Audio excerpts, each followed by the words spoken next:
Hello everyone. सो जैसे कि आप जानते हैं कि आज 18 जुलाई को सुप्रीम कोर्ट की हियरिंग चल रही है नीट के ऊपर। सो फाइनली मौका आ गया, नीट की हियरिंग चल रही है आज। अभी इस टाइम करंटली सुप्रीम कोर्ट में लंच सेशन चल रहा है। तो अभी तक क्या हुआ है, क्या क्रिटिकल चीज़ें हुई हैं, बहुत इंटरेस्टिंग सेशन चल रहा है, बहुत डिटेल में जा रही है बातें। तो हम आपके सामने अपडेट्स लेके आए हैं कि अभी तक की क्या प्रोग्रेस है नीट इशू के ऊपर सुप्रीम कोर्ट में फॉर टुडे। तो सबसे पहले जो इशू डिस्कस हुआ वो बेल कर्व का डिस्कस हुआ, जो एनटीए की आईआईटी मद्रास की जो एनालिटिकल्स रिपोर्ट थी उसमें उन्होंने ये बोला था कि प्रॉपर एक जो भी रिजल्ट्स हैं सारे बच्चों के 23 lakhs के अराउंड, उनका एक प्रॉपर जो रिजल्ट्स है वो बेल कर्व के अंदर फिट हो रहा है, जो कि एक पर्टिकुलर टिपिकल एग्जामिनेशंस में होता ही है। कुछ बच्चे को कम होता है, फिर एकदम से हाई रैंक्स जाते हैं, फिर कम होता है। तो ये नॉर्मल है, कोई एबनॉर्मलिटी नहीं लग रही है इसमें। जबकि पिटिशनर्स ये कह रहे थे, जो अगेंस्ट हैं वो ये कह रहे थे कि 23 lakhs हैं और आपने एक बेल कर्व में उन सब बच्चों को फिट कर दिया है, जिसमें एक एक पॉइंट जो उस कर्व के ऊपर है वो 1000 मोर देन 10,000 बच्चों को रिप्रेजेंट कर रहा है।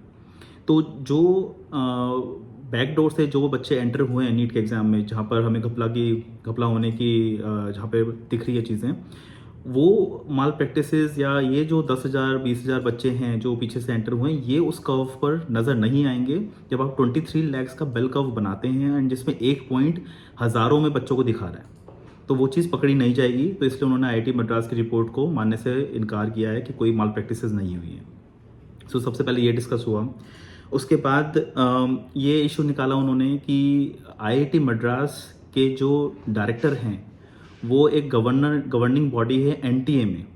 सो अगर आईआईटी मद्रास जो डेटा एनालिटिक्स कर रही है उसके डायरेक्टर ही मिले हुए हैं एनटीए से या फिर एनटीए के एक पार्ट हैं, तो how you can be sure कि ये सारी रिपोर्ट्स जो हैं वो अनबाइज्ड होंगी। इस पर जो रिप्लाई आया वो रिप्लाई ये आया कि जो डायरेक्टर हैं आईआईटी मद्रास के, वो आईआईटी जेईई मेंस एग्ज़ाम में इन्वॉल्व रहते हैं, ना कि नीट में, बट कनेक्शंस तो हैं। तो ये बात रखी गई सुप्रीम कोर्ट के सामने। नेक्स्ट ये बात बोली गई कि एनटीए ये बोल रहा है कि इस बार जो 550 मार्क्स से 720 मार्क्स के बीच में बहुत सारे बच्चों का इन्फ्लेशन हुआ है, वो इसकी वजह से हुआ है बिकॉज 25% सिलेबस जो है वो रिड्यूस कर दिया था, डिक्रीज कर दिया गया था। बट कहीं पर भी ये नहीं बोला गया है एनटीए की तरफ से कि सिलेबस कुछ इंक्रीज भी हुआ है। तो सिलेबस इंक्रीज की कोई बात नहीं है, डिक्रीज हो रहा है 25%। तो ये चीज़ पकड़ी गई है, ये चीज़ बोली गई सुप्रीम कोर्ट को कि कहीं पे भी इंक्रीज ऑफ सिलेबस की बात नहीं हुई है। नेक्स्ट सिटी वाइज डेटा देख रहे थे। टॉप 100 जो रैंकर्स हैं वो कितने सिटीज़ में, कितने स्टेट्स यूटीज़ में बच्चे वो फैले हुए हैं। वहाँ से बात निकल के आई कि जो हरियाणा में झज्जर में आपका हरदयाल सिंह स्कूल है, जो सेंटर बना था झज्जर में बहादुरगढ़ में, वहाँ पर पहले ये बोला गया था कि वहाँ पर जो बच्चे अपीयर हुए हैं, पहले तो मैं ये बता दूँ कि इस सेंटर का इशू ये है कि यहाँ पर 8 बच्चे ऐसे निकले हैं जो टॉप पे आए हैं एक ही सेंटर से। तो इशू ये है कि स्टार्टिंग में ये बोला गया था कि इस सेंटर पे जो क्वेश्चन पेपर्स डिस्ट्रीब्यूट हुए हैं वो एसबीआई एंड कैनरा बैंक दोनों से लिए गए हैं। बट फिर प्रिंसिपल ने इवन यूट्यूब पे भी बोला कि उनको फिर इंस्ट्रक्शंस आए कि खाली कैनरा बैंक के ही पेपर्स डिस्ट्रीब्यूट कर दो। तो ये थोड़ा सा डाउटफुल रहा है कि कैनरा बैंक से क्यों हैं और इन बच्चों को ग्रेस मार्क्स क्यों नहीं मिले हैं।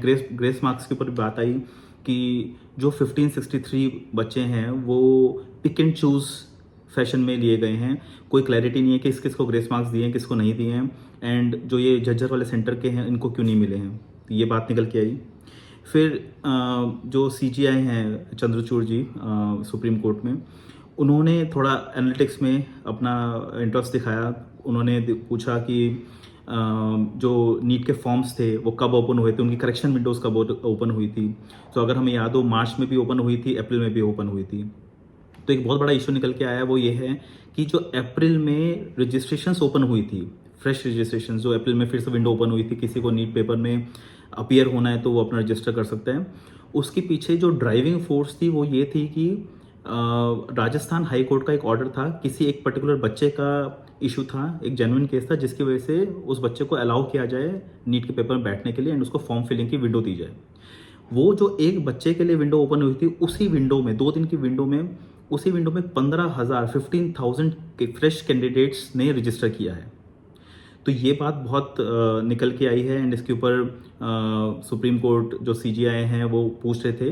तो बहुत सारे एनालिटिक्स हुए, बहुत सारे नंबर्स का कैलकुलेशन चल रहा है, बहुत इंटरेस्टिंग डिस्कशन चल रही हैं एंड इस टाइम उनको ब्रेक की ज़रूरत लगी। उन्होंने बोला कि जो ये हमारी मेंटल एक्सरसाइजेज हो रही हैं इस पर एक लंच का ब्रेक ले लेते हैं एंड आज ये नीट की कार्यवाही, नीट की हियरिंग चलती रहेगी।